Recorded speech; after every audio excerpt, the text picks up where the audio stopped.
Stabler, 15 out of 23. A touchdown last week to Mike Holston. This one of 50 yards. Nevertheless, the Saints beat the Oilers, led by Bum Phillips. Can't talk about the Oilers without Earl Campbell. He'll be a main item today in their match against wild card contending Atlanta. CBS presents the National Football League. Today, the Atlanta Falcons against the Houston Oilers. It rained almost all night. It's pouring outside right now, but it doesn't matter. We're at the first of the domes, the Astrodome in Houston, Texas, for the match between the Falcons and the Oilers. The Oilers, as I mentioned before, have been under fire, particularly their head coach, Ed Viles, not only from the newspaper writers, but from the players as well. There have been a lot of quotes in the papers saying they don't agree with the offensive philosophy. Just an example of some of the things that have been said. A message from Meekin. Some of Kenny Stabler's comments about the conservative game plan. So it's been a head coach that's been beleaguered. Leeman Bennett, the Atlanta coach, has some fears about what that might cause, however. That's what he was telling us yesterday. He said, he's afraid that this is going to provide a lot of motivation for this Oiler team, that they're going to come in sky high today and want to prove everyone wrong, that they're really a better football team than that. John Madden, there is an Oakland Raider connection here in Houston other than you. Two of the key players, Dave Casper and Ken Stabler, of course, played for you. I know you spent some time with them yesterday and the day before. What they had to say? They're still great players. Well, Kenny Stabler was saying, we've been a little too conservative. Earl Campbell's a great running back. We've probably been running him too much. And what we want to do tomorrow is play wide open football. Open it, and there he is right there. He said, I'll probably throw 50 passes. So that's something to look forward to. Can be a lot of fun. We can look forward to the Atlanta Falcons being on offense first, as they have won the toss and chose to receive. Tony Frisch will kick off for the Oilers. Of course, the wind is not a factor, not in any way in this stadium.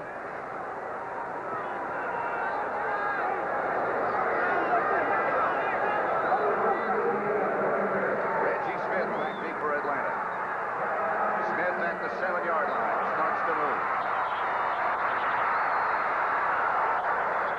Falcons will operate from about their own 27-yard line. The tee retriever is out very quickly. I don't know how fast he's going to go back. The offensive backs and receivers for Atlanta. Bartkowski, Kane, and Andrews, the runners. Francis and Jenkins start wide. Tight end Junior Miller, Ken Scott Van Note, R.C. Thielman, and Warren Bryant back. Falcons first and 10 from their own 28. Bartkowski puts Junior Miller in motion and will throw. Speaking of airing things out, this is William Andrews. Almost busting out across midfield, gets to the 45. Darrell Hunt made the stop. Here's the Houston Oilers defense, as do most teams. They play a three-man front: Andy Doris, Ken Kennard, and Elvin Bethea. The linebackers, and they're good ones: Washington, Hunt, Bingham, and Brazil. And the secondary, Malign, J.C. Wilson, Stemrick, Reinfeldt, and Vernon Perry. First down Atlanta, their own 44. It'll be Andrews for a couple.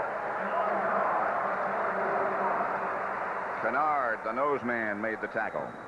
Pat, talking about that Houston Oilers defense, one strength that they've had over the years has been their defense against the run.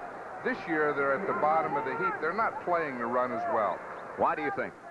Well, it seems like to me that they're not stunning, that the front three aren't as active as they used to be. Andrews got a couple, make it 2nd and 8 at the 46. Opening drive of the first quarter. Three wide receivers: Jackson, Jenkins, and Wallace Francis. Andrews runs the draw play and runs it well. Up to midfield. That was another thing. Greg Bingham made the stop. That was another thing that Leeman Bennett felt they might be able to do, is run the football. And he said, what we're going to do is we're going to uncrank William Andrews. And when you uncrank William Andrews, that's uncranking a great running back. Buffalo beat Washington 21-14. For those of you who watched that game, welcome to the Astrodome in Houston, where there is no score between the Atlanta Falcons and Houston Oilers. Only the 4th time these two have ever played each other. third down. Throws outside. Alfred Jackson is having an outstanding year. Knocked out of bounds by J.C. Wilson.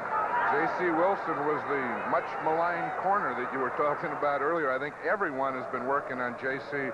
Wilson this year. You know, one thing I think that's important for Atlanta is Houston is down. They really are. They are a little demoralized. Is to keep them down. Don't let them get up. Get off to a good start. Don't give them any life. That'll really be one of the keys if Atlanta is to dominate. 1st and 10. Bartkowski will throw on first. Good protection. Hiding Junior Miller. Rolls down inside the 15 to the 14. Another Falcon first down. Ted Washington hanging on. Everyone's happy to see Junior Miller catch that ball. You talk about people that have been maligned. This guy right here is one. You know, he has a broken hand, and we can see the bandage that he has on it there. It's tough to catch a ball when you have a broken hand. But excuse me, he's going to be one of the best in the league. As you know so well, once you drop one or two, it starts to affect you not only in the hands, but in the head. 1st and 10 at the 14. Bartkowski has his two regular backs, Lynn Kane and Francis, and this will be Lynn Kane's first carry. Not much doing there. Got back to the line of scrimmage, Elvin Bethea. Boy, you've said that name many, many times over the years. Bethea, 14-year veteran. I remember Art Shell, who was a left tackle for the Oakland Raiders, and he's a great one. He used to always say that he had more trouble with Bethea than anyone that he ever played against. He said he was so strong, and he would get underneath your shoulder pads, and you just couldn't get to him. 2nd down, they give about a half a yard loss on that one, so it'll be 2nd and 10, we'll call it. But they actually need a little bit more than 10. Bartkowski now with his 3 wide receivers set up in the game. One running back is Andrews. He looks left, throws high left. Out of bounds. Catch made by Jenkins. He might have pushed off just a little bit at the end. It looks like he did. He looked like he tried to get that basketball-type position, you know, where he tried to get his hip between himself and the defender in there in the corner. Now, we'll see it here coming off the line. Again, Stemrick can bump the first 5 yards. It's okay. Now watch Jenkins right at the end. See, he gets in front, and he tries to keep Stemrick to the back. He did it with his right arm a little, too. A little air between them after he pushed. It'll be 3rd and 10 at the 14. Push can cause air, can it? Yes, it can. Oilers now go with 4 down linemen to try to rush that passer a little bit. Bartkowski throws, has his man, Alfred Jenkins down at the 2. Vernon Perry on a tackle. But that's perhaps one of the most dangerous combinations in the NFL. You know, and you talk about guys that are playing great, having a great year. This little guy here, Alfred Jenkins, he is something special. I mean, he can catch the ball short, deep, inside, outside. Watch the rap that he took by Vernon Perry right there. Whew. In fact, that's why he's on the sideline now, I think. Alfred asked me to say hello to his daughter and happy birthday to his daughter, Kelly. So you've got that message. 2 tight ends. There's the alignment now. That's Andrews for the touchdown for Atlanta.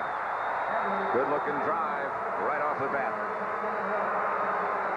William Andrews has had some problems fumbling of late. But when you run like he does, I think you have to expect that. Now watch him as he goes through the line here. He gives those defenders nothing to hit except shoulder pads and knees. And he only weighs 197 pounds, but is he powerful? And a good block up front by Mike Ken to open up that hole. John James will hold for Luckhurst, number 18. Left-footed soccer style is successful. And the Atlanta Falcons move out to a 7-0 lead. The Oilers were talking about airing it out. Well, the Falcons have done just that. Nobody does it better. 10:31 left in the first quarter, 7-0 Atlanta.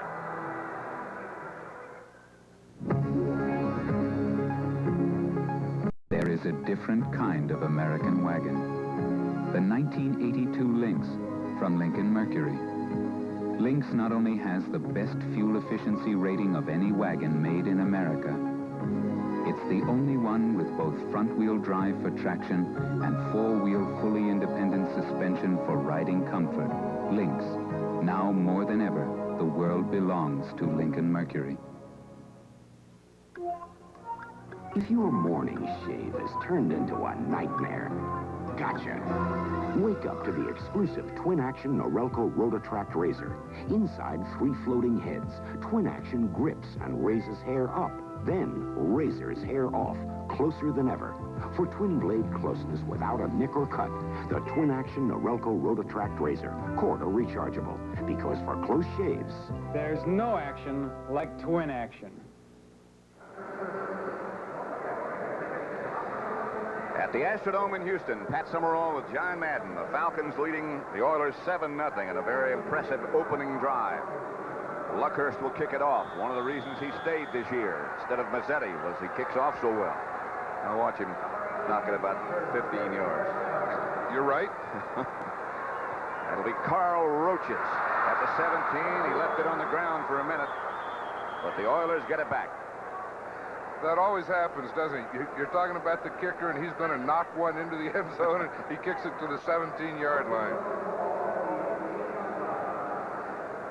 First down for the Oilers. Excuse me, John. Go ahead. I was just saying, that was a great drive. That was an all-pro drive and an Atlanta Falcon drive as we know it. 4:29, they kept the ball. Bartkowski threw it well. They caught it well. They ran well. That ought to get it done. First and 10 for Houston at their own 19. Kenny Stabler, the quarterback, will set that offensive lineman in just a minute. Stabler firing on first down. Almost picked off and almost caught. Kenny Johnson was the Atlanta defender back there. Pass intended for Kim Burrow. Well, I know what he's thinking is they've been running so much that they have to air it out. He was going to throw a deep one right off the bat.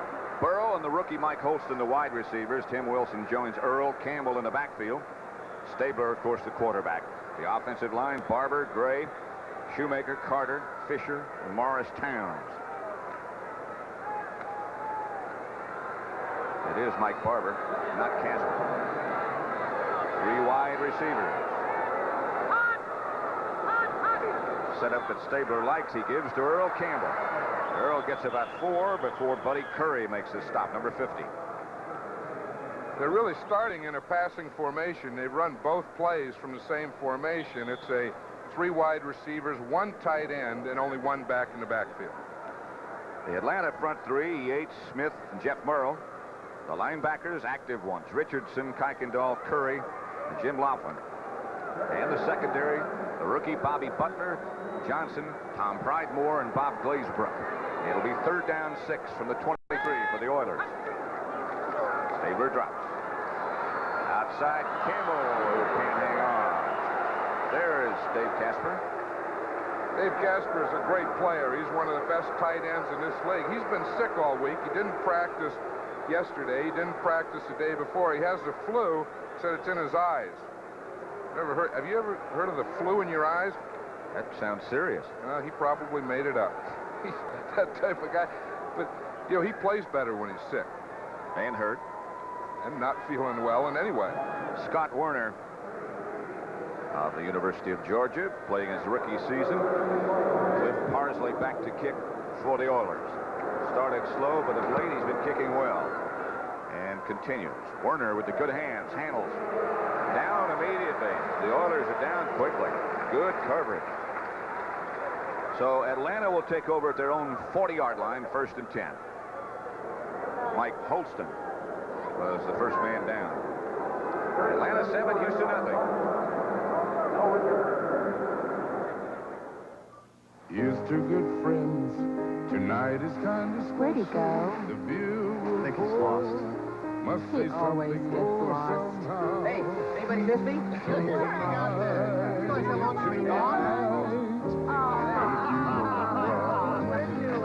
a look at this. When you want the taste of a truly great American beer, tonight, let it be low and brown. And here's to our travel agent. Radio Shack makes Christmas dreams come true. Exciting fast-action games with electronic sound effects priced from $7.95 to $79.95. Like the electronic computerized arcade, the sports stadium, two-player baseball, cosmic fireaway, space shot, and more. Your kids can play alone or with a friend. Challenging entertainment for kids 6 to 60. Hours of fascinating fun are waiting for you only at Radio Shack, your Christmas electronics store.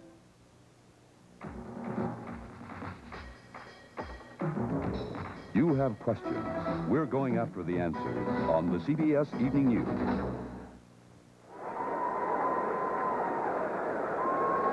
Well, those Jets continue to roll 25-0 over Baltimore. And they're a half game now ahead of Miami. Of course, the Dolphins play tomorrow night. Cincinnati, speaking of rolling, 41-21 final over Cleveland. Pittsburgh shut out Los Angeles. They're still in the run for a wild card spot at least. And St. Louis over New England, 27-20. The unpredictable St. Louis Cardinals. First down, Falcons at their own 40-yard line. They lead 7-0. Andrews will be the ball carrier, and William gets about 2. It was the unpredictable St. Louis Cardinals against the unpredictable New England Patriots. Well, that's the truth. One of them have to win. Hard to figure those New Englands are out. There's Lehman Bennett with the headset on.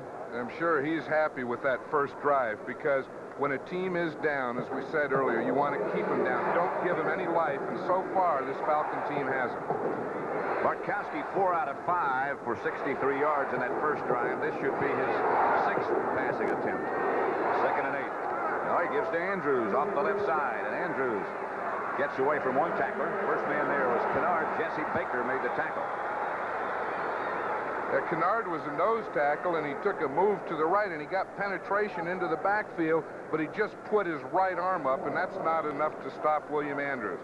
There's Kenny Stabler on the sideline. He has a headset on.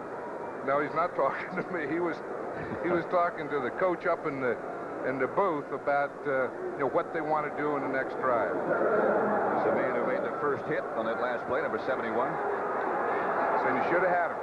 Baker at the right defensive end as the Oilers now go with that 4-man front 4.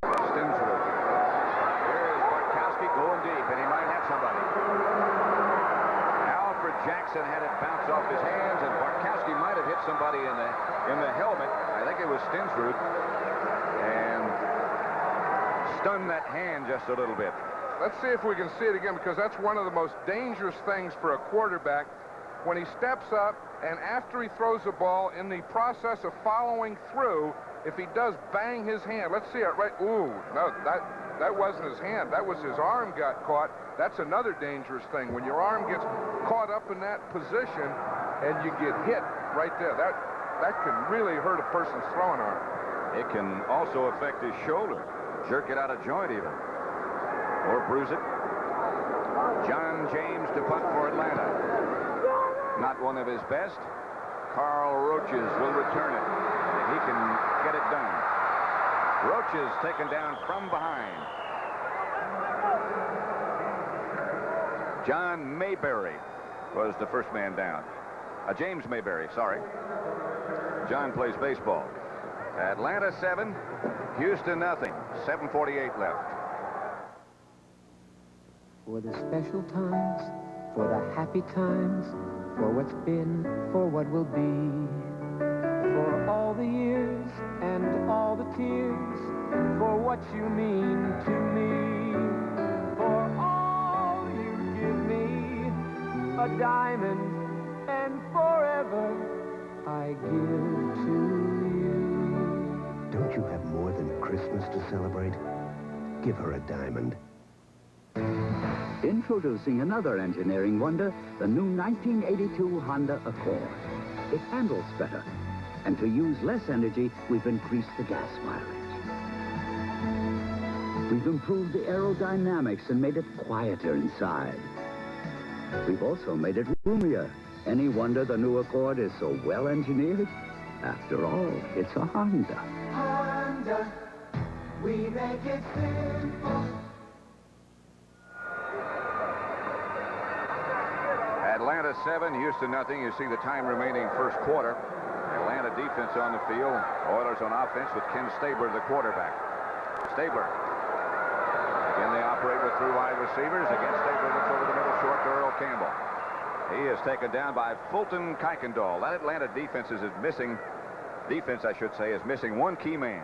Joel Williams, and I really think Atlanta had a great year last year. They're not having the same type of year, and Joel Williams has been having knee problems all year. He played Monday night, didn't practice all week, probably won't play today, and I think they miss him as much as anything because he was their leading sacker last year as a linebacker.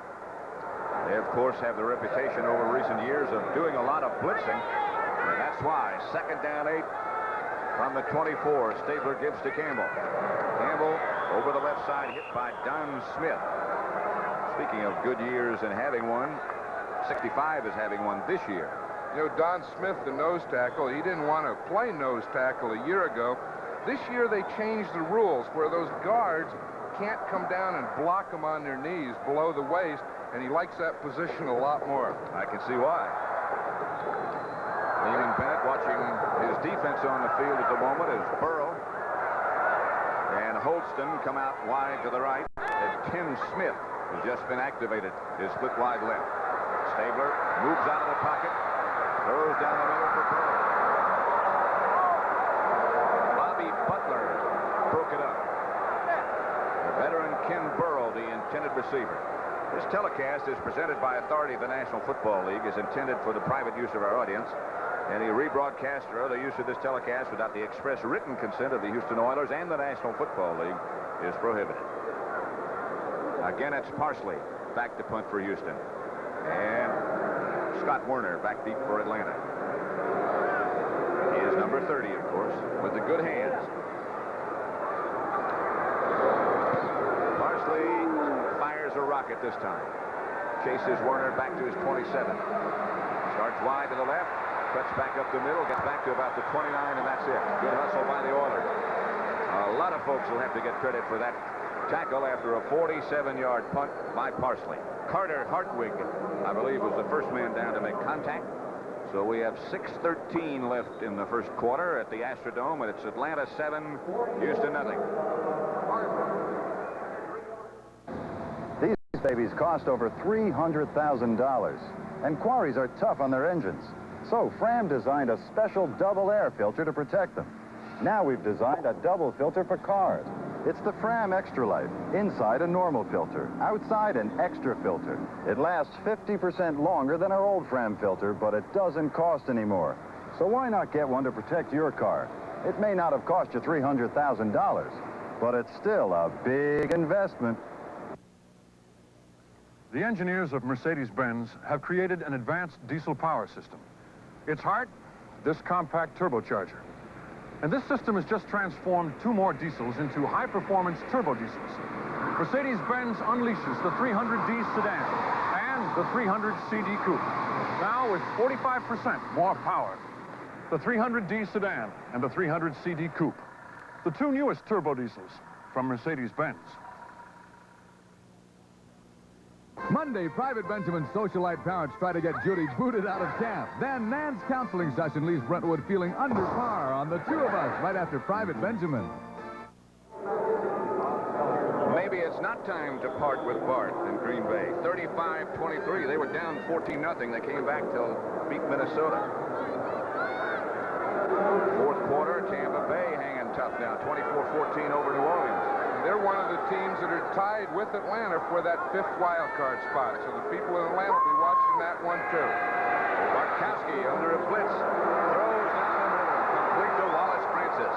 And he hung on. He threw a strike under duress. Mike Reinfeldt made the tackle. That was a perfect strike. What the coverage was is that double zone where both corners rotate. The safeties work to the outside. You see the safeties up there running out? Now they're going to get right down. Wallace Francis will get right down in the middle, seeing those safeties can't get back to him until Mike Reinfeldt gets there. That's a perfect pass against that coverage. 36-yard pass completion from Bartkowski to Francis. It's the kind of year he's had. All 3 of their wide receivers have been outstanding. He'd be mad with his name spelled that way.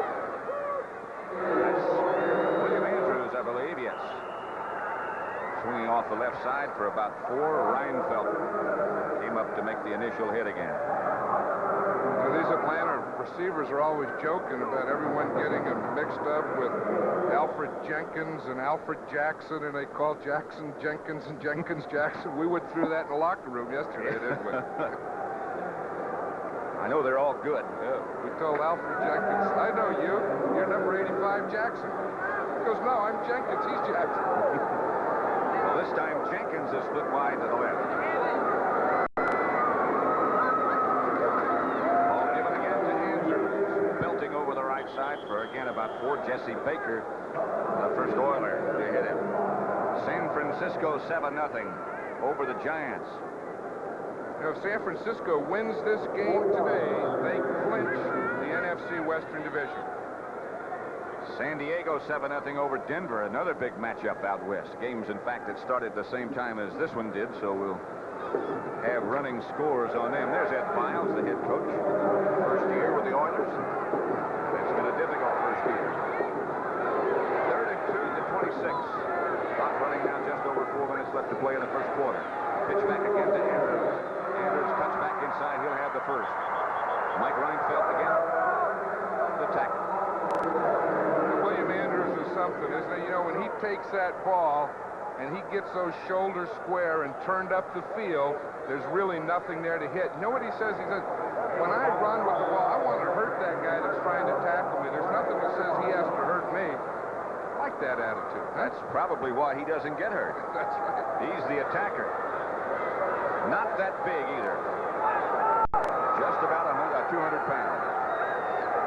Bartkowski will throw on first down. Outside over the head of Lynn Kane.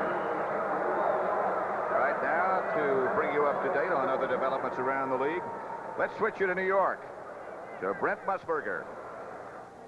Pat, the Green Bay Packers have knocked the Minnesota Vikings out of sole possession of first in the NFC Central. Key play here. Lynn Dickey will go to James Lofton. It's a 43-yard score. And right now, the Vikings are tied with Detroit. Tampa Bay closing in on a win, and that would leave Tampa Bay ahead by virtue of the tiebreaker. Back to you in Houston. And Brent here in Houston. The Oilers are trailing Atlanta 7-0. Steve Bartkowski looking very sharp.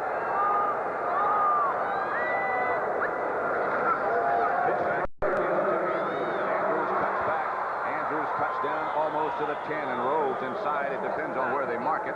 Robert Brazil made the tackle.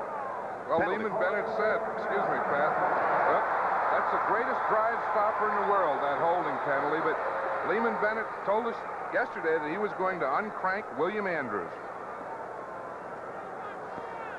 They'll bring this one back as Lynn Kane starts strolling back to the huddle.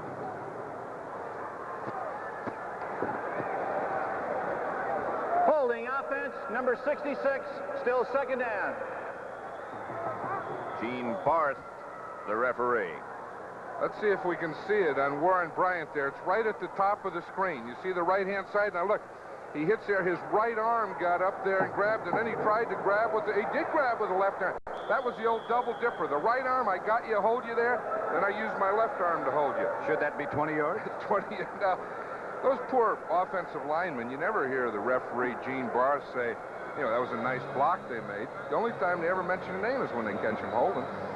Bartkowski took this time out, and he comes over to talk with the assistant coaches. There's Bryant, who doesn't necessarily agree with that call. Boy, these Falcons have got two outstanding offensive tackles, not just in ability, but in size. You see Warren Bryant there. He wore those red gloves. Look at this, San Diego 14-0 now. You know, that's one way that you get caught. Now, listen up, Warren. You see, if you don't wear red, because when that red glove gets on the white jersey, that official can see it. See, if you wore or tape those red gloves white, then when you get your hand up there, then they can't see it. See, but he saw that red glove on the white jersey.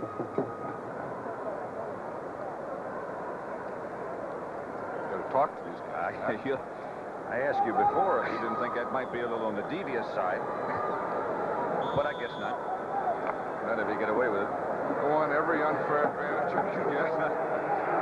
Second down, 20, back at the 31-yard line. I saw that San Diego score a minute ago. Chuck Muncie has scored both touchdowns for the Chargers. Second down, 3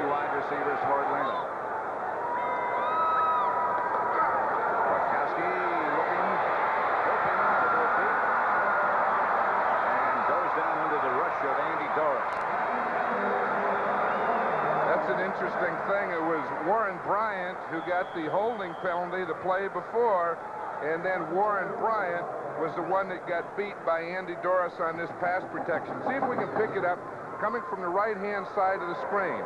You see Bryant blocking Doris. Now, right there, he gets inside him, and it didn't take much for Steve to go down. I think he was ready. He didn't have an opening there.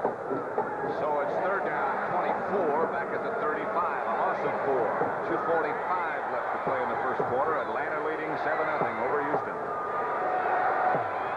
Houston front four stunts a little bit. Pass for Junior Miller. Knocked down by Brazil. That might get him in field goal range at least for Luckhurst.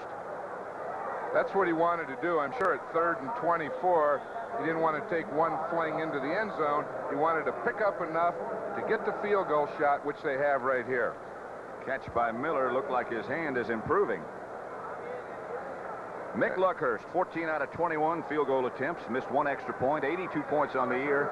This one from 36 yards out. Left-footed soccer style kicker. What a combination.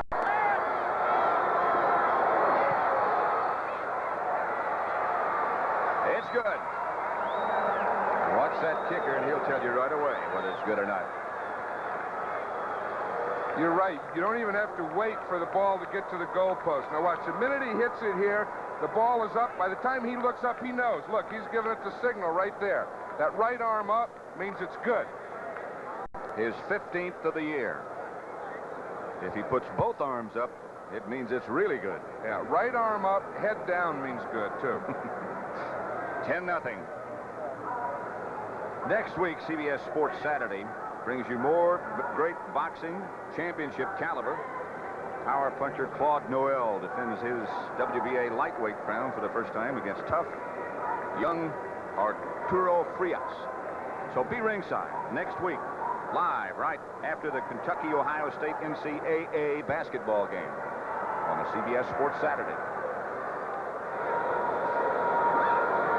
Luckhurst just hit from 36 yards out. Will kick in the direction of Carl Roaches and Willie Tullis. Again, he doesn't get it very deep. Tullis this time. Tullis looking for some running room. Almost had a chance to get back to the outside. Paul Davis was the Falcon who brought him to the artificial surface, which is not nearly, John, as hard as it used to be when they first built this place. It was like playing on cement. This place used to be terrible. It was like a rock pile out there, and over the years they've changed it. And the big thing is it's not the carpet as much as the pad underneath, and they have a legitimate pad underneath it now. The so-called eighth wonder of the world. That's what it was when it was first built. Three wide receivers again as Earl Campbell gets some blockers in front of him. And Earl gets outside the 30, maybe 32, before Buddy Curry took him down. Yesterday, Coach Eddie Biles was telling us that they may start out throwing to establish a run. That's a little different. Usually, here people want to establish a run. I never believed you established anything. I just thought you always went for mixture. Run it sometimes, throw it sometimes, and if nothing worked, kick it. You take what they give you, don't you? If you can. You can. Second down and 5 at the 32. Stabler again fakes the pass, gives on the draw to Campbell. Gets a couple. Fulton Kuykendall on the tackle. Buddy Curry to help. Not a first down. It'll be third, about 4. Call it 3. You know, the first pro game that Earl Campbell played was against this Atlanta Falcon team. He wasn't very successful that day. Third and 3 at the 34. Clock running with 45 seconds left to play in the first quarter. Atlanta leading 10-0. Fighting for a wild card spot. Depending upon what happens to San Francisco. Here's Stabler outside Campbell again. Earl swings to the outside this time and does get the Oilers first down. Their first of the day. Bob Glazebrook knocked him out of bounds, but Big Earl cut it outside. You don't think things are going bad here in Houston, Pat? They're starting to cheer first downs. I'll tell you, there's a great player, though. Earl Campbell. You know, he's so big. Everything, I mean, his great big hands are like catcher's mitts. Great big arms, and, you know, his legs are like 2 tree stumps. Big neck. Big neck. I guess that about covers it. Look at those legs, though. Look from that waist down. That's where all his power comes from. From the 40. Stabler will throw on first down. Looking and complete. Tim Smith just activated. Renfro went on the inactive list. He activated Smith. Bobby Butler on the defense. I'll tell you, that's the best thing he can throw is that pattern. You see that? It was out there to the right. I think I've seen that. You know, that's the one he always threw to Fred Biletnikoff. He goes back, looks out there, boom, right there on the sideline. Things are looking up for Atlanta. They lead Houston 10-0 after 1. We're Exxon. We're people like Captain Dale Silcox, bringing oil from Alaska's North Slope to the lower 48 states. The crude I take on here at Valdez has come 800 miles through the Alaska pipeline. The tanker I command carries 500,000 barrels of it south every month, sometimes to refineries in California, but other times all the way down to a port near the Panama Canal, where it is transferred into smaller tankers that can fit through the locks. The entire trip through the Panama Canal takes about 10 hours.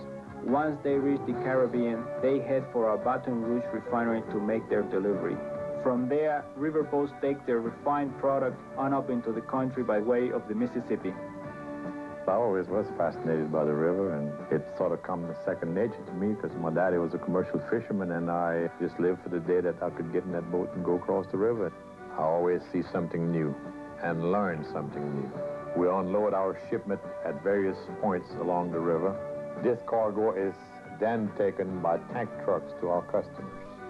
I guess I could say that I'm one of the last employees to handle the product. But it's really something to realize that oil was brought all the way from Alaska, then was made into gasoline and was delivered to this station. I just love it because it's a pretty good challenge at times. We're more than 100,000 people working on energy. We're Exxon.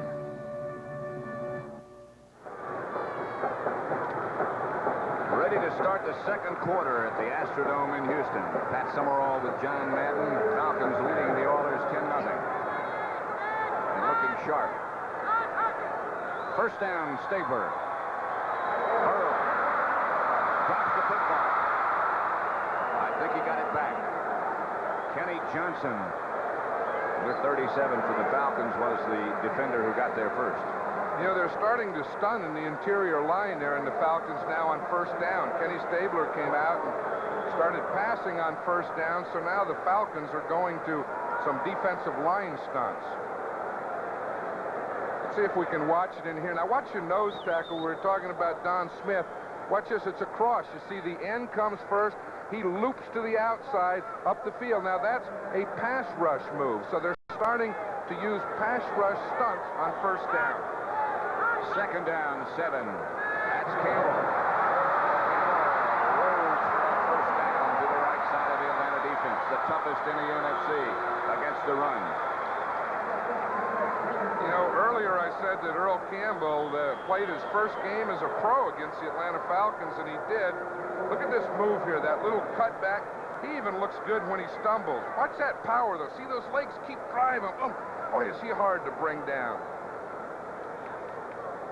Watch this, right through here. Heads are always up, shoulders are always square.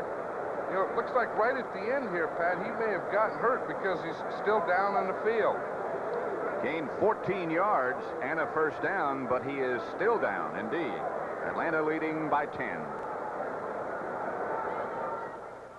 Wang announces the most important step in managing information since the computer, WangNet. WangNet is the electronic connection that gives anyone in your office any kind of information they need instantly by linking together every conceivable kind of office equipment, no matter who makes it.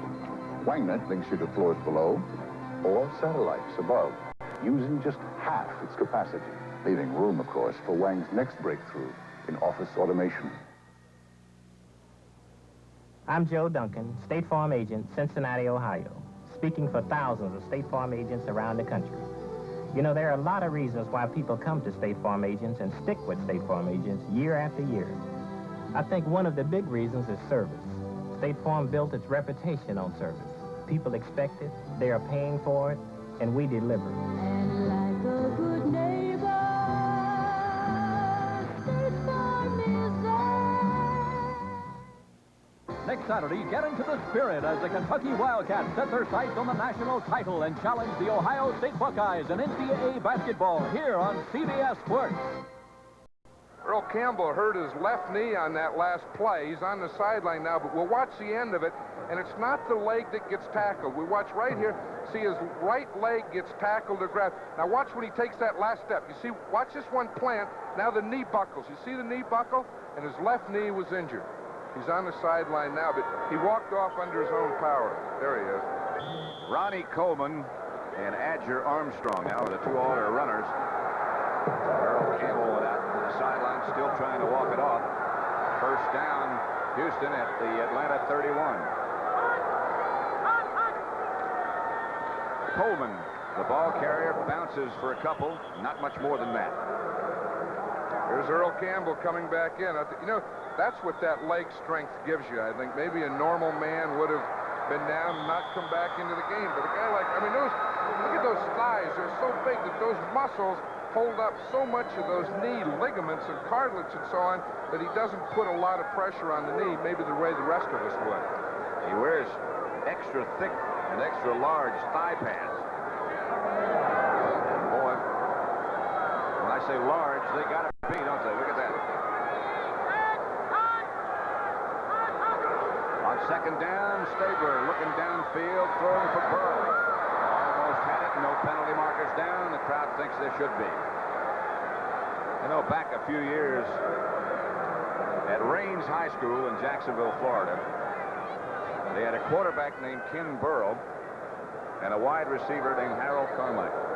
Ken Burrow was a quarterback, and yeah, I didn't know that. I knew that they both played in high school together. I was thinking, what a pair of receivers. Yeah, that was my thought. But he was the quarterback, and Carmichael was one of the wide receivers. I wonder if he was a running quarterback or a throwing quarterback. I think he was more of a runner. The face of Stabler. Third down. Kenny drops again.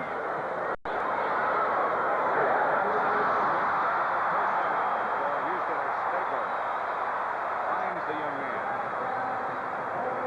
There's a holding penalty on the play, Pat. I'm sure it's against the Oilers, and we'll come back again. But that was you know, he can darn near throw that pass, that out or sideline to the right side blindfolded. And if you give Kenny Stabler time, he can get it out there. But these penalties that we're seeing right here are great drive stoppers. Illegal use of the hands, number 74 offense, a push in the face with both hands, still third down. That particular pass, John, as you know perhaps better than anybody else, doesn't require a big, strong arm. It requires timing. It requires timing and two things. You have to lead it two ways. One, to the sideline, but more important is lead it back towards the quarterback. And he's a master at that. And then you've got that receiver running away from the defender. Third down, 18 for the Oilers. Stabler back again. Being chased this time. Gets it out to Campbell. He'll get something, but not enough for Tony Frisch in a field goal, I don't believe. The Oilers... Sorry, I'm just going to identify that Laughlin made the tackle. You know, they did have enough on that pass that was called back. That would have been within the field goal range, and so that it wasn't a holding penalty. It was a hit in the face. You know, they can use both hands to block with, but they can't put both hands to the face, and that was a penalty on Leon Gray. Parsley will stand back about midfield, right under the gondola.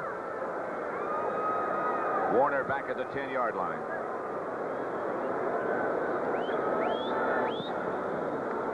Trying to kick it dead. Oilers should be able to do it, and they do. Mike Holston is the man who corrals it at the 1-yard line. And the Falcons are way back deep after a 34-yard kick by Parsley. But that's a deceptive 34 yards. The Falcons will operate from their 1-yard line. 12:29 left to play in the first half. Atlanta leads 10-0. The criteria for a compact copier of a different sort. It's here. The Canon NP210. A fixed copy board saves space. 21 letter-size copies a minute saves time. Copies up to ledger size. The Canon NP210 even has its own optional mini sorter. The economical Canon NP210. A compact copier of a different sort. Call toll-free for information or contact your authorized Canon dealer. Here's two good friends. Beautiful. I thought we were just taking a ride in the country. We are. This is the scenic route. Boy, I'll say. Now, hang on, it gets better at the top.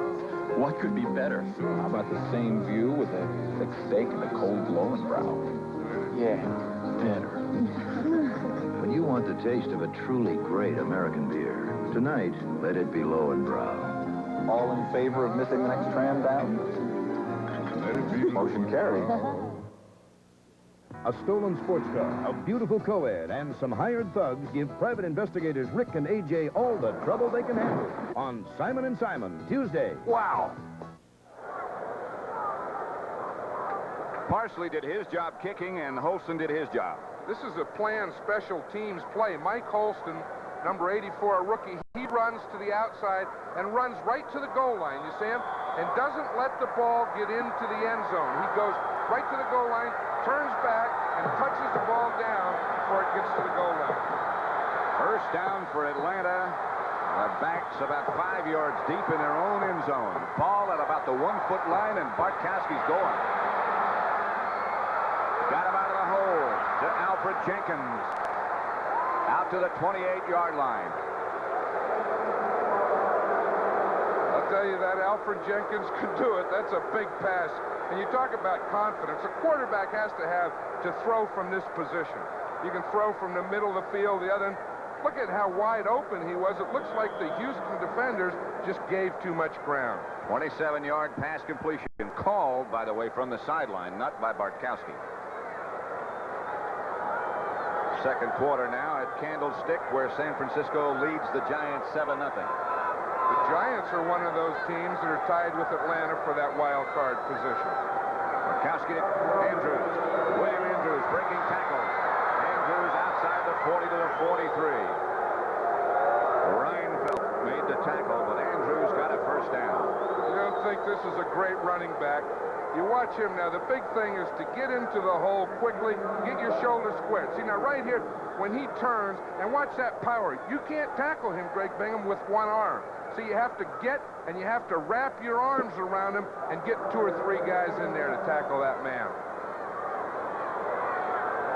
First down, Atlanta. In 2 plays, they're out to the 44. Bartkowski goes for more. Has a man open. Win Kane. He's got about 8 or 9 near a first down, but not quite. Across midfield. Penalty marker down on the way on the far side of the field. I'm not sure what it might be, but they're walking back toward the Atlanta goal line. Perhaps they were in motion. Some illegal motion type of thing. Gene Barth will probably tell us. I'm sure he will. All these officials have good voices, you notice that? Oh, he has a great voice. Number Listen. 85 offense, illegal motion, still a first down. He did tell us. Yeah, he doesn't need a microphone. Got good volume, too. He yells. It'll be first and 15 at the 39-yard line. Falcons back in their own territory. The other thing, do you notice how officious they are? You know, I mean, they're very official about this. They never say, well, there was illegal motion, 5 yards. It's always very, illegal motion, 5 yards. They enunciate very well. Here's Andrews off to the left side. No place to go this time. He spins around for a couple. Jesse Baker, the first man to hit him. I remember being on the sideline when those officials would say, Madden, how would you like a 15-yard penalty? That's a ridiculous question. I'd say, no, I'd like 3 touchdown passes, 2 field goals, 5 interceptions, and a safety. And come back again and see me soon. How would you like 15 yards? Gene Barth, the referee. Second and 11 from the 43 now. Bartkowski has his 3 wide receivers in the game, and he'll go back to throw. He comes outside to Andrews. Andrews stutter steps, breaks away from a couple. About a yard shy of a first down in the grasp of Greg Bingham. You know, this guy can really do it all. When he runs, he's one of the best runners in the league. When he goes out for a pass, he's a great receiver. Look, he had 57 receptions. And then when he blocks for Lynn Kane, he's a great blocker. I always said, if I had a started team, and I could start it with one back, would be him right there, number 31, William Andrews.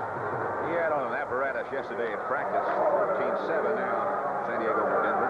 It looked like cut-off long underwear. Tampa Bay rolling. Boy, that's something in that NFC Central. Said it kept him from stretching out too far. Protected his hamstrings. Takes a first down for the Falcons and keeps the drive alive, but perhaps the ball is loose. Yep. It was loose. Reinfeldt came up with it. Ed Biles got to be a little bit happy about that. Let's see if we can see that fumble. Again, it's right at the end. And great running backs do tend to have more fumbles than average running backs. Why? Because they have good balance and are always fighting for yards. You see what happened? Just as he made that cut, someone came in from the right side. It looked like Greg Bingham and knocked the ball out of his hands. He didn't see him coming. Atlanta 10, Houston nothing at the Astrodome, where it's still raining outside. 10 minutes left in the first half. There's a new Starlet here on Broadway. Introducing the 1982 Toyota Starlet. A Toyota born small to kick the gasoline habit. To kick the gasoline habit with more miles per gallon. More miles per gallon of gasoline than any other Toyota. The 1982 Toyota Starlet. Its mileage will light up your life. Starlet.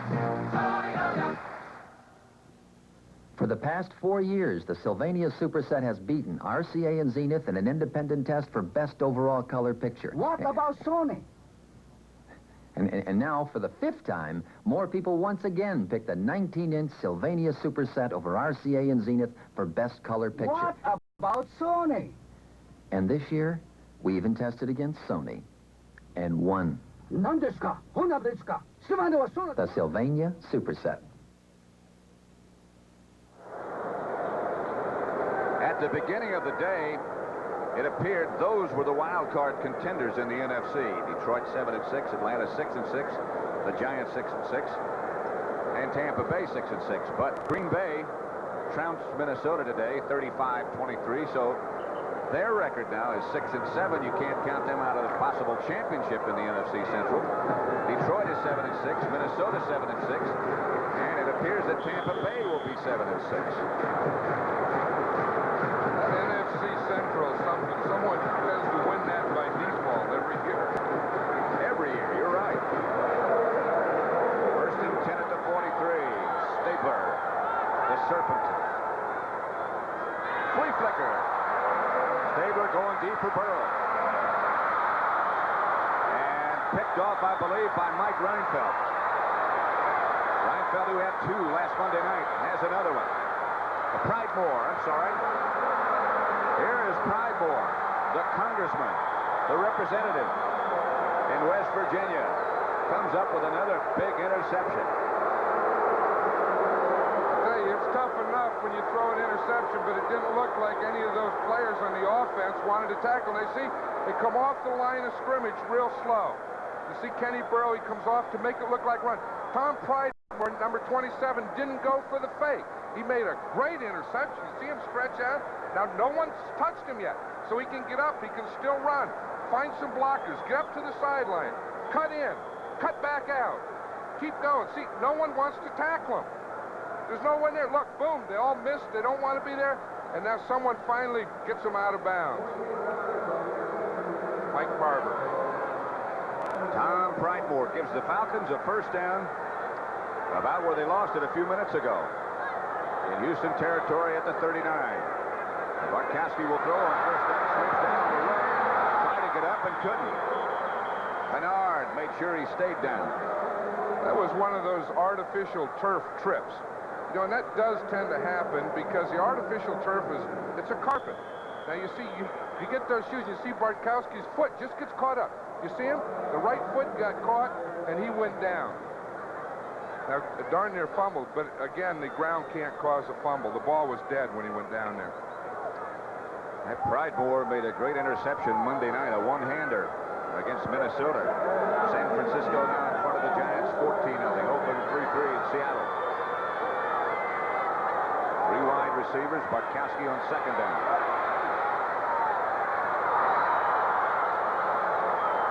Pass is complete to Wallace Francis. For an update, let's again send you to Brent Musburger in New York.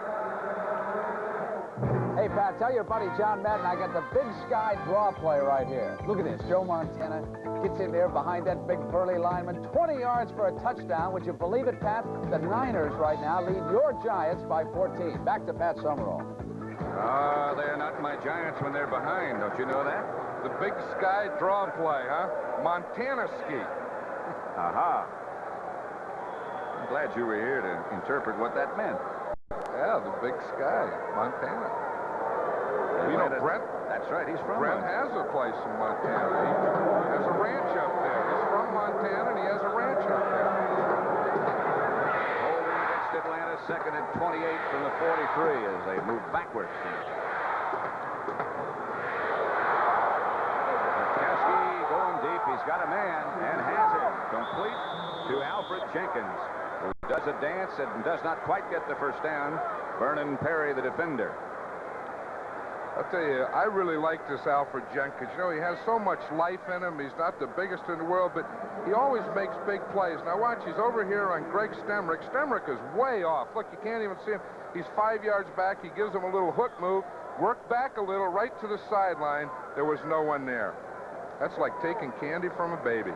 24-yard gain included in that yardage figure, 62 on the day. Third down, about 4 from the 33.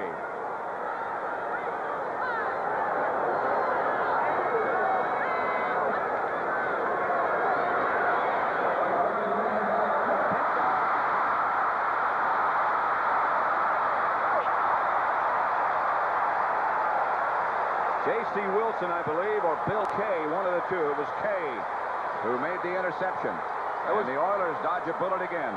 Excuse me, Pat. That was Bill Kay. He's a rookie from Purdue. He's one of the players that Eddie Biles said that he wanted to see more of today. What a way to see more of him here. Bartkowski had a man open. You see him throwing right here. He's throwing to the inside. The ball bounces off his hands. And then Bill Kay is right there waiting for the interception. 31-yard interception return, and the Atlanta lead stays like it was. 10-0 in the second quarter.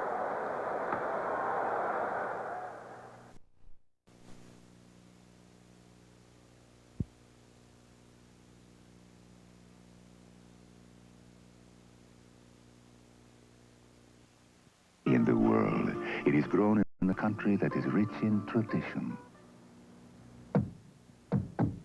The sound of a car door shutting tells you something about the car. From these sounds, you might picture a large, solidly built limousine, perhaps a European model or an expensive American make. If you did, you're in for a pleasant surprise. Introducing the new Honda Accord four-door sedan. It's not often you're impressed by the noise a car makes. Honda, we make it simple. That's a final score now, and the Buccaneers improved their record to 7-6 with that victory over New Orleans. Here it's Atlanta 10, Houston nothing. Man who intercepted the pass, Bill Kay, just sat down a minute ago, and you saw him.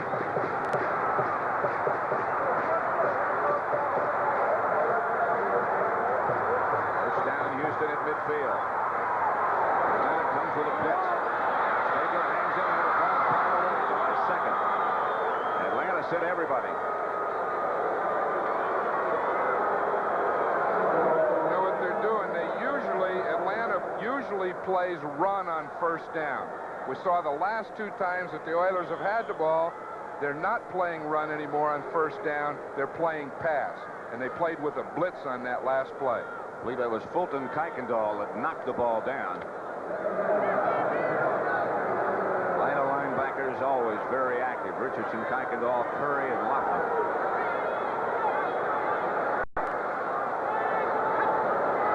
Stabler back. Again, the blitz Phillips is on. Stabler gets away from it. Mike Holston made the reception. About a yard shy of a first down. Well, Snake still has a little move in him. You know how he got the name Snake? He was in high school, and he returned a kickoff the length of the field, going back and, you know, reversing his field, those old things back and forth. And they said, you look like a snake running that, and he's been Snake ever since. And he had a little snake move on that last one. He is deceptive looking, but he was quite an athlete, not just football, quite a baseball player as well. He was drafted by the major leagues. Third down, and the Snake gives to Earl Campbell. He might have it. It's going to be close. That was a bad call on third and short yardage. You want to run a draw or delay type thing when they're expecting pass. Atlanta defense on that play wasn't expecting pass, although it's first down, so who knows? When you have Earl Campbell, all of those options sort of minimized, because he can get it done from any formation just about. That's true. It would be hard not to want to give it to him, wouldn't it? It would. I don't think anybody else has carried the ball, have they?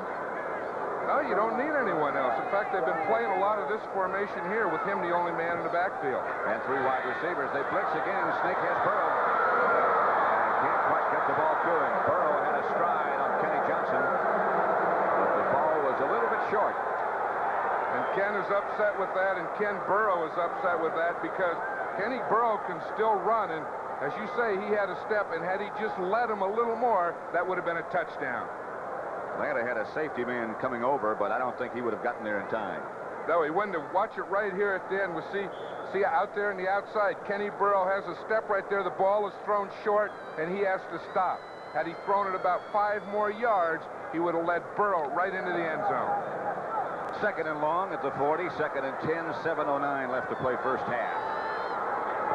Atlanta 10, Houston nothing. Stabler will throw again. And the protection holds up, and Stabler gets it out to Casper. And Casper gets into about the 35. I'll tell you, he can still find that number 87 when he needs a pass. You know, he always did that for years with the Raiders. Two great players, and he looks, and Casper will find a way to get open. But he had good pass protection on that. You know, the Oilers have an offensive lineman, their left tackle, Leon Gray, that I think is among the best in the league. Now watch him. He's a left tackle here. 74. You see him back up. Now he can get his hands on his guy. You see right there, he tries to cut, and he does a good job of cutting on the nose tackle, Don Smith, who was on a stunt. 5-yard gain, Stabler to Casper. They're at the 35. Earl Campbell, the lone running back. Earl will have the first down and more. He breaks down to about the 25 before they trip him up. Fulton Kuykendall put an arm out, and Earl went down. I don't know that an arm out has ever stopped an Earl Campbell. Look, Seattle jumped ahead 10-3.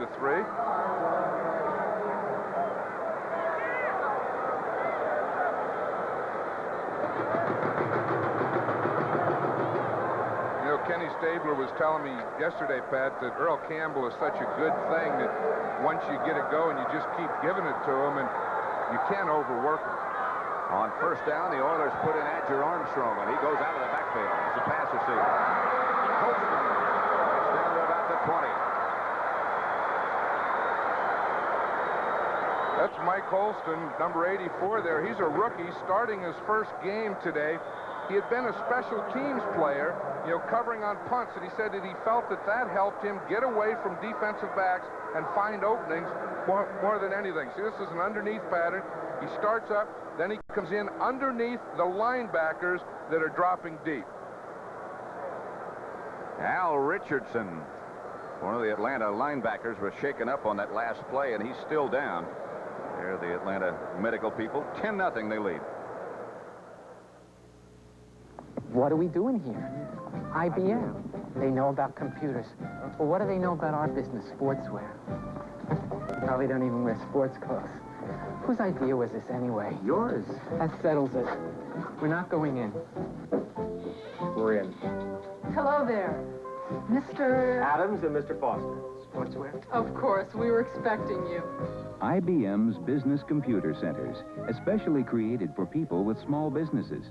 A beginning class can help you decide how much computer power you need at prices your business can afford. That's it. Now you're ready to track daily sales. We teach the basics, and even the computer helps you learn how to work the computer. Got a good thing going. Let us know if we can help in any way. Oh, you can be sure we will. Goodbye. It was very enjoyable. You're like regular people. IBM, helping put information to work for people. Pat Summerall to John Madden at the Astrodome in Houston, where the Falcons lead the Oilers 10-0 with 5:20 left in the first half. Stabler 9 out of 16 for 51 yards. Second down 4 from the 20.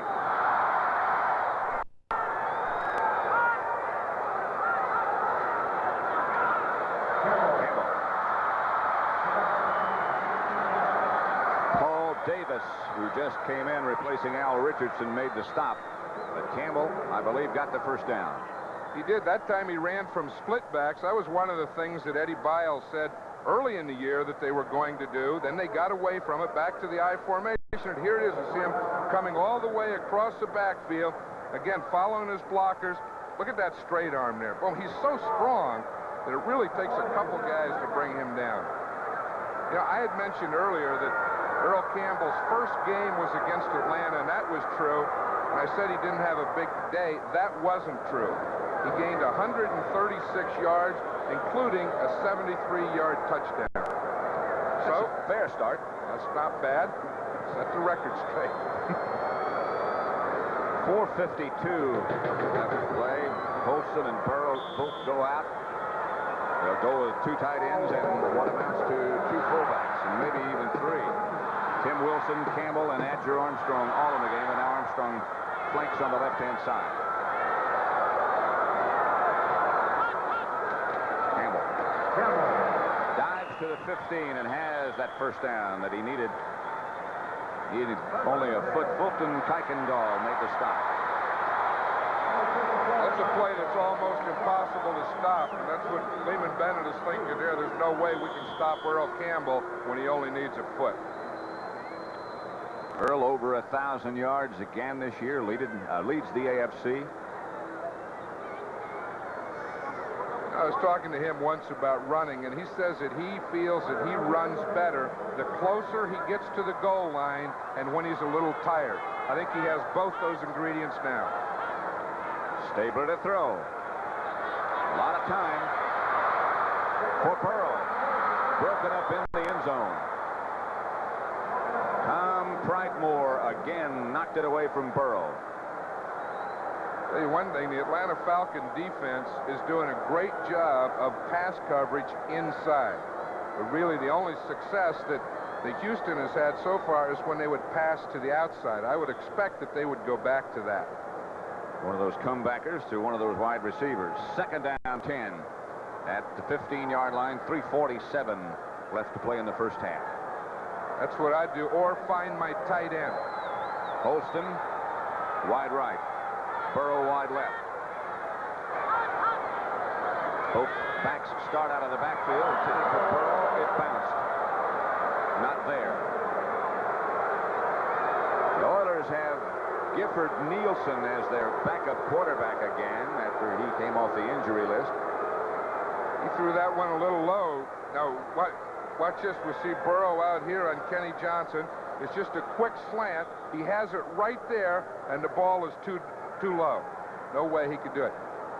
When he used to play for Oakland, when he'd do that, he'd come off on the sideline and say, high ball drinker, low ball thrower. He has a reputation to uphold. Third down 10.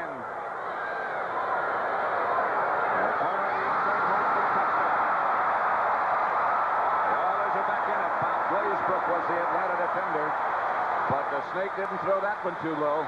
No, he didn't throw that one too low, and he threw it to the outside, and that's the thing. He's been having trouble, as we said, throwing inside. Great coverage inside. He had to start working the outside, and there he did on that one, and he hit his rookie, Mike Holston. Let's see if we can see it again. Now, we see the stunt of the Atlanta defense. See, he's looking, he fades a little, and boom, a perfect throw right out there to Mike Holston. And again, he had a step in there on Bob Glazebrook, who was playing an inside technique. Can't throw it any better than that. Tony Frisch. Different Nielsen holding. Block. The Falcons knock it away. I'll tell you one thing we know about those blocked extra points. They always come back to haunt you. It doesn't seem like much, an extra point, but it really doesn't. It's usually someplace in the middle. Let's see if we can see it here again when it goes up. Right there, you can see two sets of hands up, and the back one, or the second one, batted it down. It looked like one of the defensive backs, Earl Jones. You see him, you see him start in the back? Now watch him jump up. Earl Jones it was. Yeah, he got both hands on it. Talk about those extra points coming back to haunt you. We saw that happen Thursday up in Dallas. When Too Tall Jones blocked that extra point by Roberto, and Dallas wound up winning 10-9. By Chicago, that's right. And that was the point that was the undoing of the Bears. You know, that's the first time that they've had an extra point blocked in 25 tries. There is Ken Stabler, and that other fellow's a friend of yours, too. They sure are. They're talking about what they want to do. See, now, one thing about Snake, he'll listen. And he has an open mind, and he wants all the help that he can get. Here's Frisch to kick off. Doesn't hit it just right. Reggie Smith on the return, and Reggie piles it out to about the 38, 39-yard line. Carter Hartwig made the stop, and Atlanta will take over there. 1st and 10. 3:29 left first half. They lead by 4. You know what Lehman Bennett's thinking there? You see, he just hit his right leg with that thing. He's thinking we had a chance. You know, we were up 10-0, and then we got down there and had that turnover there. We had a chance to put them away, and we're giving them life now. We got to take it away again. Falcons have 2 timeouts left, and they have a first down at their own 39. Hand off to Lynn Kane. Swings to the outside, gets perhaps 5 yards before he's taken down by Art Stringer, number 56. There's Holston, a rookie from Morgan State who just scored the touchdown. 20-7, San Diego over Denver now. So Indy has some little words for the audience. No, in that play, they pulled their left guard, Atlanta did, number 70, Dave Scott, around, and he got a great block to lead Lynn Kane. They give Kane 5. It's up to the 44, 2nd and 5. This is Andrews. Andrews maybe a yard. Art Stringer again made the tackle. I'd like to mention those offensive linemen when they make a block or a good pass protection or something, because, again, the only time you ever hear about those guys is when they have a penalty. So it'll be 3rd 3 at the 46. Bartkowski has only 2 wide receivers. His tight end, Junior Miller, is lined up on the left side tight. Look outside, and again it's complete to Alfred Jenkins.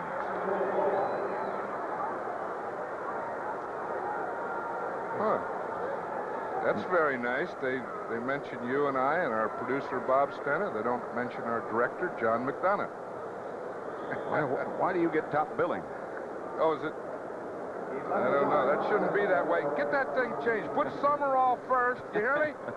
Yeah. Madden third. Put Madden at the bottom. Humphrey. First down 10. I'm sorry, at the 43. 2:09. Clock is stopped at that point. Miller goes in motion left. Bartkowski will throw on first down. He goes deep. Touchdown to Alfred Jackson. Bartkowski can throw the bomb with the best. He can probably throw the bomb better than anyone, because the coverage really wasn't bad. The safety, Mike Reinfeld, was there. Let's watch it from the outside now. We see a different type of coverage. That's supposed to be a zone. It looked like Stemrick got fouled up. And then right over here, you see Reinfeld's coming in, and he's going to take a shot right here at getting his arm in there. He doesn't do it, and it's a touchdown by Alfred Jackson. Jackson from Bartkowski. Right in the basket. The Falcons come roaring right back. Mick Luckhurst with John James holding. Will try to increase that lead. And he does. 17-6. You know, we watched that touchdown to Alfred Jackson, and you know who his roommate was in college for 4 years? Earl Campbell. Earl Campbell. Watch him here. He was telling us about that he lived with Earl Campbell, and he always says one great one and one that they didn't know anything about. He said he never thought he'd play pro football. He said, here he is. Well, he was a defensive back at one time. And Ray Claiborne, who was up at New England, was the offensive wide receiver. So they just switched the two of them. He became a receiver. Claiborne became a defensive back. Then Claiborne moved in with them. So it was the three of them. Jackson said they only talked about the two and him. The amazing thing about all three of the Atlanta receivers, all three of the wide receivers, they all look so frail, but they're all so tough. They are tough. You know, they have to be tough to survive. You take the Alfred Jenkins, he only weighs 162 pounds. If that. Oh, that's cheating. I mean, you have to cheat at least 5 or 10 pounds. Mick Luckhurst will kick off. Roaches and Tullis back deep for Houston. And again, this one is fielded by a linebacker. Way upfield. I wonder what the problem with these kickers kicking off is. What would you? That time, Luckhurst really didn't kick the ball. He kicked more of the tee than he did the ball. Let's see. He'll have an explanation. What? No, he just smiled. Darrell Hunt was the returner. Maybe we ought to get him one of those Stenerud tees, or does he have one? 17-6. For his enshrinement into the Pro Football Hall of Fame, Mr. Bob Lilly. It was the greatest day of my life, the ultimate honor. After a career of 14 years as a Dallas Cowboy, being enshrined into the Pro Football Hall of Fame.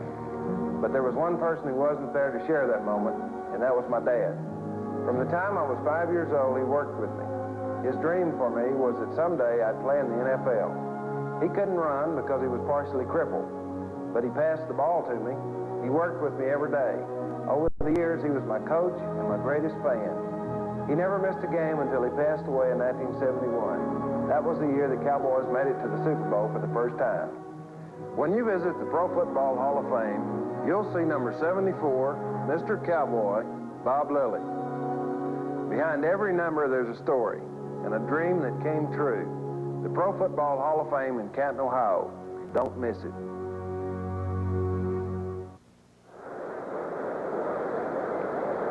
The preceding message was furnished by the National Football League. That is an old kicker or ex-kicker. What did Mick Luckhurst do wrong here? He's got his right foot too far forward. Watch the tee go. It restricts him. He gets too far over the ball, and you just can't get it done like that. The tee almost went as far as the ball. He's over discussing things right now and scratching his head. Scratching his head, saying, I don't know what happened on that one. Huh. You should listen. That'll tell you. Luckhurst, look up here. 1:55 left first half. Stabler has his pass picked off by Dwayne Geisen. And the Falcons are in business again. And the fans are booing, but that ball wasn't to throw. That was tipped at the line of scrimmage, and that interception should go to one of the defensive linemen. I'm not sure who it was, but it looked like it was coming from the left side there. See if we can get it. There's a stun here. Now watch him start to throw, and the ball was tipped right there. It looks like maybe it was Jeff Merrill. That's what caused the interception. Now, someone else will get credit for it, but that credit really should go to Jeff Merrill. There's Jeff. See, he's telling how he did it. You see, he was telling Al Richardson, I just put both hands up, and there it was. So it's a first down Atlanta. The Houston 42 and Bartkowski will go for more. He's 11 out of 15 already. He got more. Alfred Jenkins. And did he ever throw a strike that time? What a combination that is. You know, he ran right by the rookie cornerback, Bill Kay. Bill Kay is playing in place of J.C. Wilson now, but Alfred Jenkins has run by a lot of them, and he's run under strikes like this from Bartkowski. But watch this one. This is a perfect throw. Now, Jenkins didn't have anything. He just runs right by. What a perfect shot. He lit the afterburner at about the 15-yard line.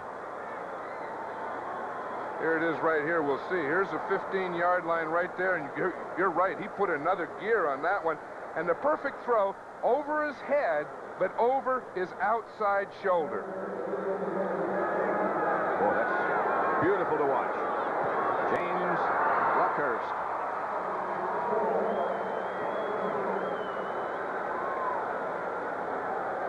You know, not only the kickers have reactions after they make a kick, but the quarterbacks also will give you a reaction to it. Now, watch this. He steps up. He puts everything on it.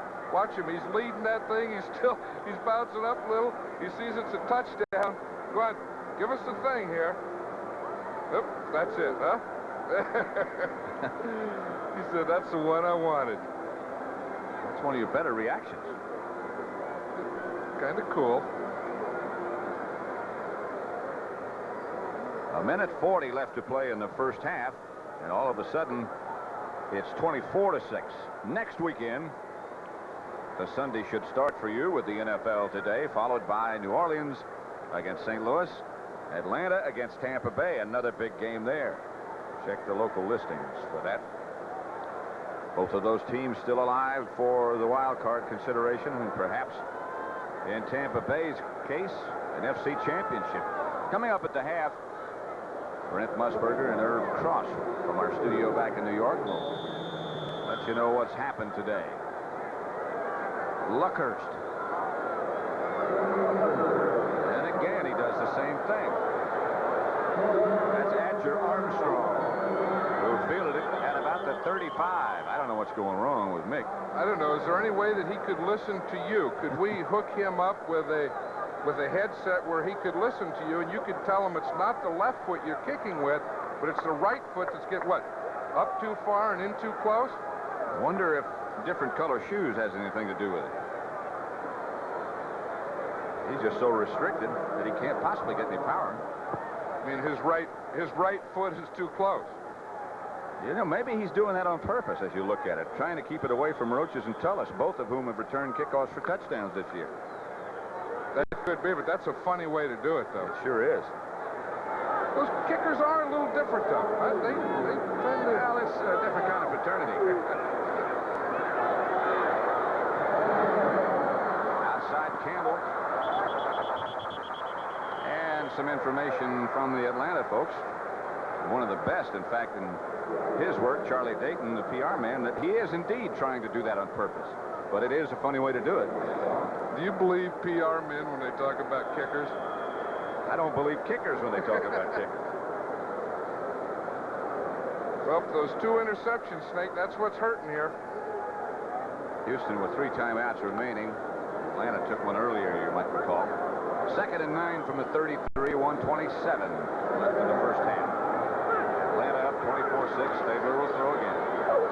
Got a man this time in Smith. Smith out of bounds over in front of the Houston bench. That'll be enough for an Oiler first down. Bobby Butler, the defender. That was one of those double zones, where they rotated. The corner was up, the safety was deep, and Stabler hit Smith right between the corner and the safety. San Diego 20-10 over Denver, and Seattle at the half 10-3 over Oakland. AFC West tightens up just a bit. Kansas City lost Thanksgiving Day. They're 8-5. San Diego leading at the moment. They can move into a first-place tie. Here's Earl Campbell with the screen. It's well set up.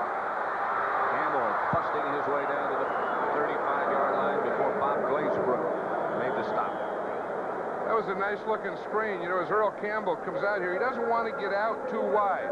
He wants to stay with a screen. See, he starts, fakes a block, draws the line in, and then just works out here, shows his numbers to the quarterback so he can hit him, waits for his lineman, Ed Fisher, to come out to lead him, and here he goes.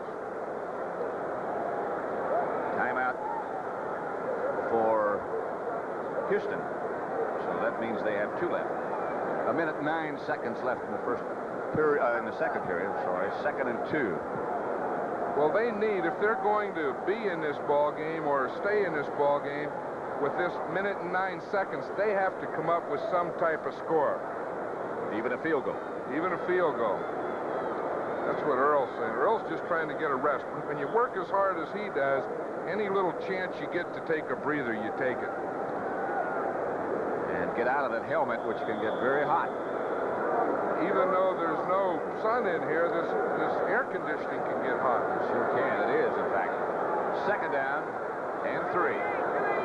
Campbell lone setback. Falcons blitz. Penalty marker goes down. Stabler gets it out. To Holston, who makes the catch at the 26. Enough for another Oilers first down. Penalty flag was way downfield. Well, you know, when that penalty comes from way downfield, that's the one that's usually on someone that's either doing something to the tight end or the tight end. 12 men in the field defense. 12 men in the field defense. 5-yard penalty at first down. Or 12 men. Now, that's not a bad defense. That's the old 4-4-4. Not bad on offense either. Where was that guy a few weeks ago in Detroit? Yeah. That's a previous foul. The foul was refused. It's a first down. Gene Barth hasn't moved the chains. Coming up again at the half. Brendan Erb will tell you what's going on elsewhere in the NFL. Stabler has his team on the move at the 25-yard line. 1st and 10. I'm saying if he can do it against 12, it'll be a little easier against 11. Burrow has it. Tim Loughlin, the linebacker, closest to him. Burrow had a chance. And there's no one that feels worse about that than Kenny Burrow. Again, all they're trying to do is pick up 5 or 10 yards. We see Burrow. He's the outside guy of the two. He drives deep, comes underneath, tries to get underneath the linebackers. He does. He waits, and the ball just went right through his hands. Burrow goes out wide to the right with Holston this time. Holston will drop back off the line of scrimmage. And Stabler, facing a blitz again, throws the submarine ball down the middle, intended for Holston. He threw that one going backwards and underarm almost. It's like the old shortstop play. He had to do that because it was a safety blitz. The Atlanta Falcons brought 8 against them, and the Houston Oilers didn't block 2. They left 2 for Stabler. It's a timeout situation.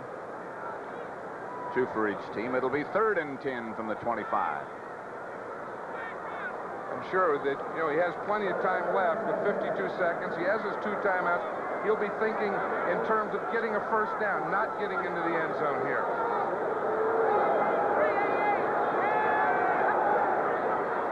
Pitch back to Earl Campbell, and he might have that first down right here. Stays on his feet, bangs around close to the 15 and very close to a first down. The Oilers will now call a timeout and have 1 left. He was thinking about getting a first down, but I thought he'd throw for it. He said, well, I need 10 yards. I'll just pitch it to old Earl and let him run around that right end. Stabler over the sideline to chat with Ed Biles. Well, that brings a smile to Ed Biles' face. I don't believe, John, I've ever seen a headset quite like that. What's that thing up on top? Well, it's like he pulled a hamstring in the headset. There's an ice pack on there. That's what happens to coaches, you know, when you don't do as well as people thought you were going to, you start wearing an ice pack on top of your headset. I think that's what it is. Well, got to be a reason. I'd like to hear the reason. 24-6, 45 seconds left to play in the first half. Falcons on top. The other thing, it makes you overweighted to the left. You tend to lean like this. That's why he's got his hair parted on that side. I've seen Stabler do this in the last 2 minutes of a half, in the last 2 minutes of the game, drive a team down. He's a master at it. Holston and Burrow split wide to the left this time. Smith over on the right. Pass almost picked off by Earl Jones, who jumped in front of Holston at the last second. That ball looked like it just died on him at the end. You know, he really didn't get that step and get the zip in it. See if we can see it here again to Mike Holston. Burrow starts from the outside. He runs in. Holston starts inside, runs out right at the top of the picture, and see the ball was just thrown short. He just didn't get enough on it. Earl Jones had good position. Stabler now faces 2nd and 10 at the 15. 41 seconds left in the first half.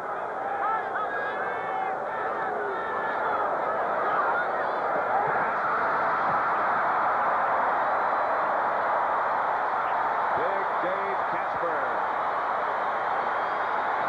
And Stabler right on the numbers with that one. You talk about Big Dave Casper. You know, I was just thinking that he ought to throw it to Casper in the end zone. We still have some of that left over. Casper's on the right-hand side. He takes an outside release. He pushes up. Now he's going to come back in on an in, right in there, and you screen. You talk about guys that are strong. That man is strong. You see him bounce off after he caught it? John, is it true he can't straighten his arms out? No, he can't straighten his arms. His arms are in a bent position all the time. He can't extend and straighten his arms. Frisch. Nielsen holding, and Frisch gets this one high enough to get it over everybody. There is Dave. Got to be a little weak after not practicing all week and having the flu. But he plays better that way. You know, when he was with the Raiders and he would come in and say, I really feel good. He said, I'm going to have a bad game. I said, well, go get sick. Go think of something that hurt you. He'd say, okay, and he'd do it. So I was telling Ed Biles yesterday, he said, I don't know if Casper can play. He's sick. And I said, can play? He'll be great. He'll play the best game he's ever played for you. And he and Stabler in conversation. Not with her. Oh, what a great face.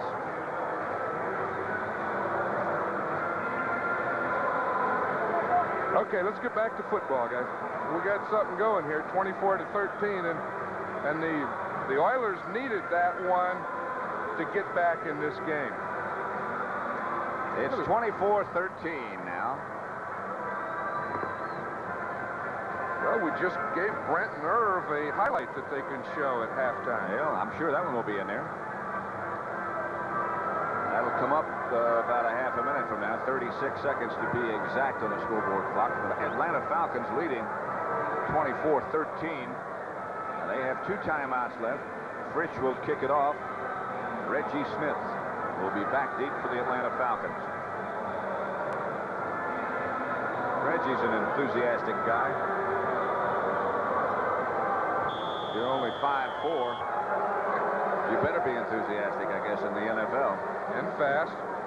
And he is. From the 7. Reggie out to about the 26. Willie Tullis, the man down to tackle him. It'll be interesting to see here, Pat, if the Falcons just try and run the clock out and go in satisfied with a 24-13 lead at halftime, or if they try and get a drive going. The way they can throw it, and with 2 timeouts left, I'd be surprised if Lehman Bennett and Steve Bartkowski didn't try for some more. I don't think they've stopped that Bartkowski to Jenkins combination yet. Not very well. 14-3, you saw San Francisco over the Giants.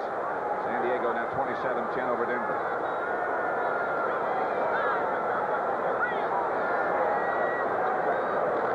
They're going to run it out. Andrews off to the left side, stopped by Jesse Baker. Clock runs now, and that will probably be the last play of the first half.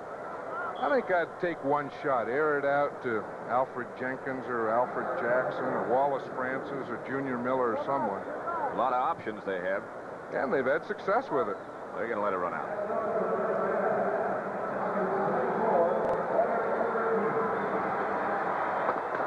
That indeed is the end of the first half. Atlanta Falcons trying to stay alive, and in contention for at least a wild card spot. Lead the Houston Oilers 24-13. You know, with the wild card spot, Atlanta does have a tough time. They have to play in the road 2 games and then 1 at home. But they're the team that can do it. I mean, they've had a tough year, but they're better than that. And I think if they can keep the offense going the way they are, and if they can get their defense and Joel Williams back, I think they have as good a shot as anyone. They play at Tampa, at Los Angeles, and at home against Cincinnati.